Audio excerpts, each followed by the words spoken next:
पढ़ने के लिए तैयार हो ना? सियाराम शरण गुप्त पार्ट 3 कविता एक फूल की चाह। टीचर कितनी बड़ी कविता है, कितने दिन पढ़ा होगा, ऐसा लग रहा होगा। बेटा कविता बहुत बड़ी है स्टूडेंट्स, 3-4 भागों में इसको पढ़ना पड़ेगा, ठीक है? तो फिर से एक बार आप सभी को मेरा नमस्कार। पढ़ने के लिए तैयार है ना? चलो हिंदी की क्लास में, ऑनलाइन गूगल क्लास में आज पढ़ते हैं पार्ट 3 कविता का पार्ट 3।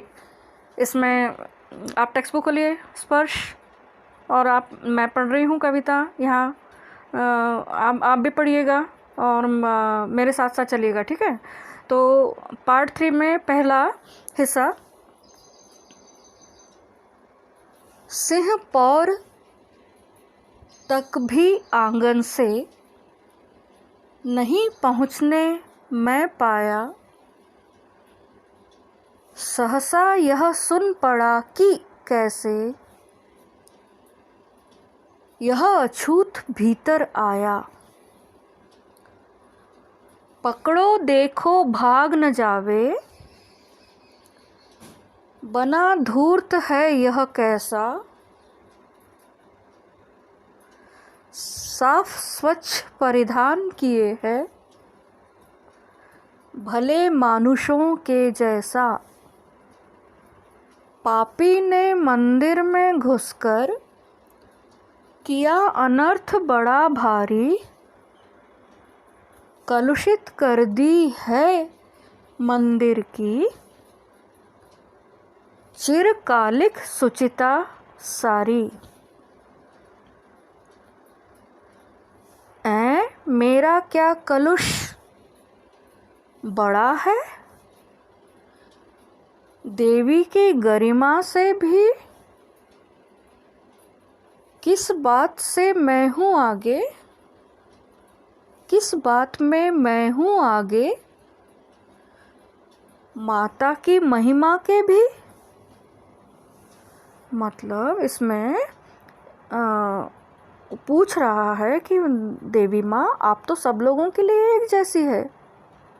बच्चों अर्थ बाद में समझते हैं, मैं पहले समानार्थी बता दूं। देखिए बाजू में समानार्थी शब्द है। सिंह पौर मंदिर का मुख्य द्वार, मेन एंट्रेंस जो बोलते हैं ना वो। परिधान यानी वस्त्र, पोशाक, पहनावा।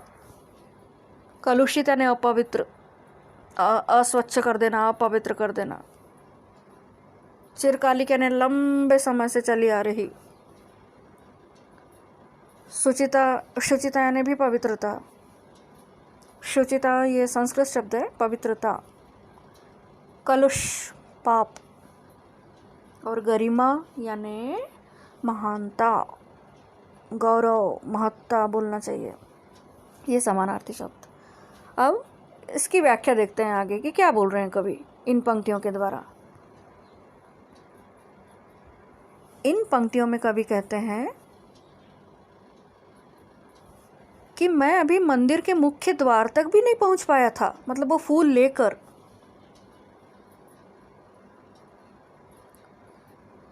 कि किसी ने उसे पहचान लिया, किसी ने नहीं, वही समाज के ठेकेदार, बड़े बड़े लोग।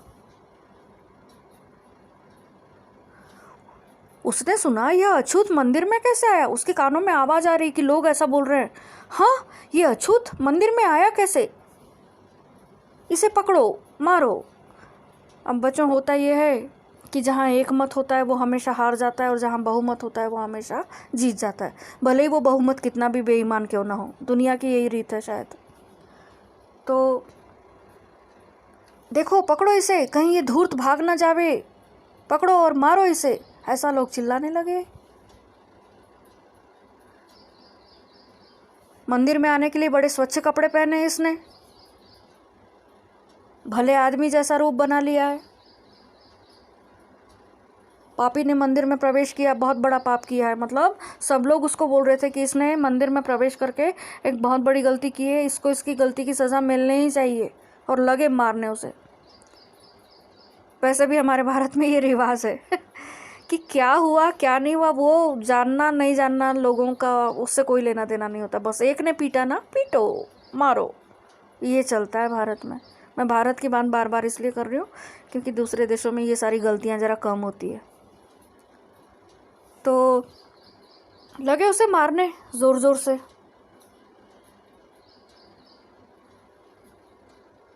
उसने भक्तों से कहा भी कि ये आप क्या कर रहे हो, मेरे यहाँ आने से देवी का मंदिर आखिरकार अपवित्र कैसे हो गया, मैं भी तो उनका एक भक्त हूं।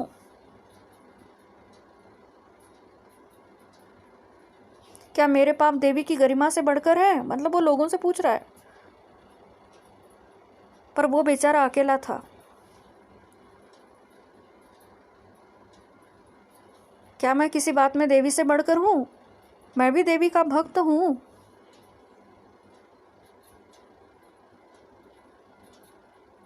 आप लोग अपने मन में ऐसे तुच्छ और घृणित विचार लाकर खुद ही देवी का अपमान कर रहे हैं। मैंने देवी के मंदिर को किसी भी प्रकार से कलुषित या अपवित्र नहीं किया, आपकी सोच मंदिर को अपवित्र कर रही है लोगों।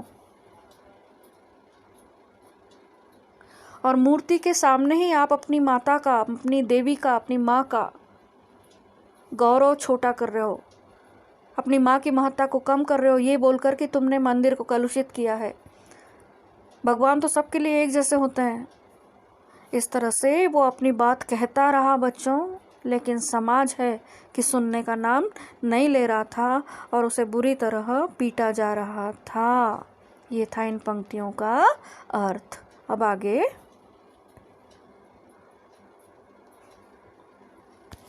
माँ के भक्त हुए तुम कैसे,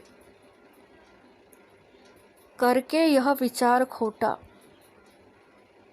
माँ के सम्मुख ही माँ का तुम गौरव करते हो छोटा। कुछ न सुना भक्तों ने झट से, मुझे घेर कर पकड़ लिया, मार मार कर मुक्के घूंसे, धम्म से नीचे गिरा दिया। मेरे हाथों से प्रसाद भी बिखर गया, हा सब का सब। इस हा में दर्द है बच्चों, हा, ध्यान से पढ़िए। हा मतलब एक प्रकार की व्यथा छिपी है उस हा में। हाय अभागी बेटी तुझ तक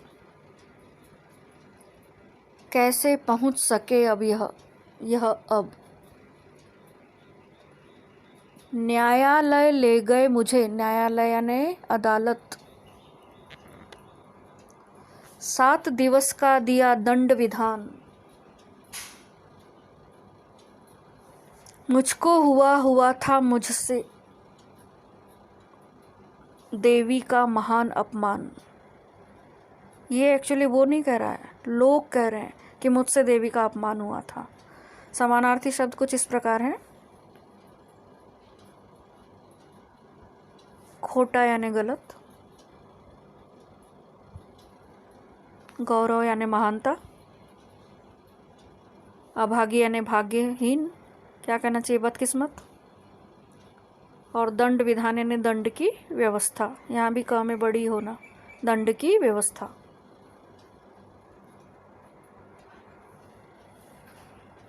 तो मेरे बच्चों, इन पंक्तियों का अर्थ ये है कि भक्तों ने अछूत पिता की बातों पर ध्यान नहीं दिया। अछूत पिता यानी सुखिया का पिता,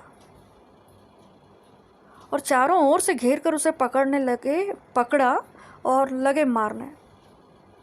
चारों ओर से घेर कर पकड़ लिया और उसे घूंसे मुक्के मारकर उस पर प्रहार किया। उसके हाथों से देवी का प्रसाद नीचे गिर गया। नीचे क्या गिरा बच्चों, नीचे गिरकर बिखर गया। उसने अपनी अभागी बेटी को याद किया, अपनी उस बदकिस्मत बेटी को याद किया जो बेचारी बिस्तर पर पड़ी, बिल्कुल नीरव शांत। बेटी को याद किया क्योंकि वह उस तक देवी माँ का प्रसाद नहीं पहुंचा पाया।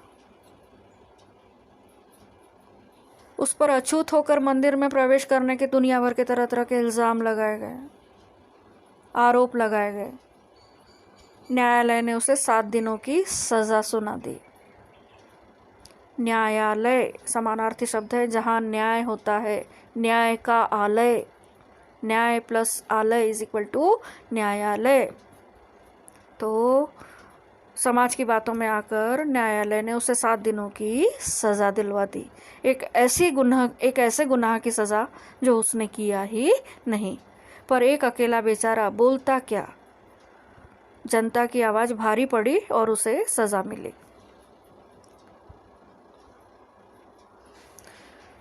फिर आगे, मैंने स्वीकृत किया दंड वह, शीश झुकाकर चुप ही रह, शीश झुकाकर चुप ही रह। उस असीम अभियोग दोष का क्या उत्तर देता क्या कह। मतलब मैंने जब कुछ किया ही नहीं तो मैं क्या उत्तर देता, मुझे समझ में ही नहीं आ रहा था।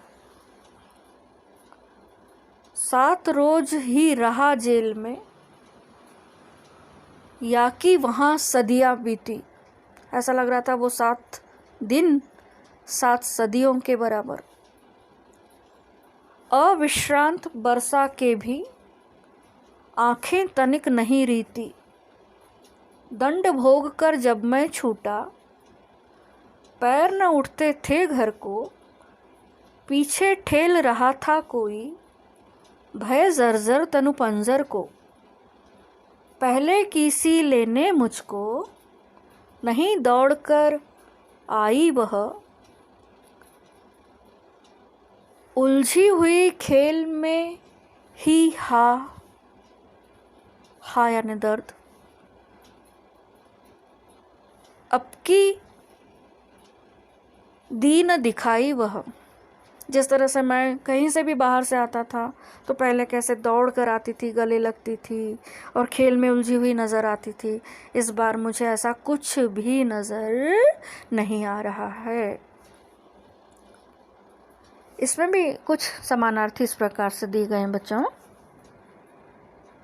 अभियोग यानी आरोप, सदियाँ यानी सैकड़ों वर्ष, अविश्रांत यानी बिना रुके बिना थके, रीति यानी खाली हुई, ठेलना यानी धकेलना, भय जर्जर यानी भय से पीड़ित, तनु यानी शरीर, और पंजर यानी ढांचा, शरीर का ढांचा जो कमज़ोर हो चुका है, हड्डियों का ढांचा बोलना चाहिए।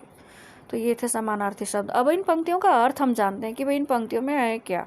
ठीक है, इन पंक्तियों में कवि गुप्त जी कहते हैं कि सुखिया के पिता ने अपना सिर नीचे झुकाकर दंड को स्वीकार कर लिया। मतलब ये है कि सुखिया के पिता को, उसके मन को मालूम था कि भाई मैंने किसी भी प्रकार की कोई गलती नहीं की जिसकी मुझे सज़ा मिली। तो उस सज़ा को चुपचाप वह एक्सेप्ट कर गया, स्वीकार कर गया। क्या बोलता बेचारा, क्योंकि वो तो अकेला था ना, तो चुपचाप उसने उस सज़ा को स्वीकार किया सिर झुकाकर। खुद पर लगे आरोपों का उसके पास कुछ उत्तर ही नहीं था, और उत्तर था भी तो सुने कौन। 7 दिनों तक वह जेल में रहा, दंड विधान जो मिला उसे। उसके लिए ये 7 दिन, स्टूडेंट्स 9th क्लास, उसके लिए ये 7 दिन सदियों जैसे थे। 7 दिन उसे 7 सालों जैसे लगे, वर्षों जैसे लगे। उसकी आंखों से निरंतर आंसू बह रहे थे, लगातार अविरल बिना रुके। दंड भोगकर घर जाने के लिए उसका मन ही नहीं हो रहा था। दंड भोग कर यानी 7 दिन की सज़ा पूरी होने के बाद उसका घर जाने का मन ही नहीं था। बार बार उसके मन में एक ही ख्याल आ रहा था कि मेरी बेटी होगी या नहीं, मेरी बेटी जीवित होगी या नहीं। उसे लग रहा था जैसे कोई उसकी हड्डियों के ढांचे को पीछे की ओर ढकेल रहा है। मतलब वो पीछे की ओर चला जा रहा है, आगे जा ही नहीं रहे उसके कदम, उसके पांव घर की तरफ बढ़ ही नहीं रहे थे। उसे पहले के दिनों की याद आ गई जब उसकी बेटी बहुत अच्छी थी, अच्छी हालत में थी।